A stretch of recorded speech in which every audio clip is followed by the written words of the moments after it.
Hi అండి. ఇది తోటలో దొరికే పచ్చగూర. దీని రుచి అమోఘం. చిన్నప్పుడు మా అమ్మ వాళ్ళు గంపలు గంపలు మిరప తోటలు ఏరుకొచ్చి ఉండేవాళ్ళు. అప్పుడు జొన్న రొట్టెలు, పచ్చగూర, ఆ రుచి ఇప్పుడు దొరకదు కూడా, అంత టేస్ట్ ఉండేది. ఇప్పటికీ ఈ కూర అంటే నాకు చాలా ఇష్టం. ఇది కనపడితే చాలుగా కొంటే మస్తు కూరలు దొరుకుతాయి, కానీ ఈ కూర మీదకి రాదు. దీని బలము, దీని పోషకాల గురించి చెప్పడం ఇది తిని చూడాల్సిందే.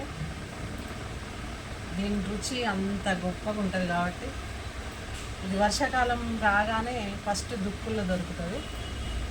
తర్వాత ఇంకా చలికి నవంబర్ నెలలో అట్లా అప్పుడు దొరికే కూర అయితే చాలా బాగుంటుంది. ఇదేమో వర్షానికి మొలిసిన కూర. ఇది ఎక్కడున్నా కూడా ఏ ప్రాంతంలో ఉంటుందో గుర్తు పెట్టుకొని పోయి తెచ్చుకొని మరి వండుకొని తింటామండి మేము. ఇది చాలా ఇష్టమైంది, చాలా మంచిది. ఇది ప్రకృతి సిద్ధంగా దొరికేది. దీంట్లో ఆయంట కూర అని ఒకటి, ఆయంటాకని దీంట్లో కలిపి వేస్తారు. ఈ వాసనే చెప్తుంది ఇది ఎంత మన దేహ శుద్ధి చేస్తుందో. ఇది మహా అద్భుతమైన స్మెల్.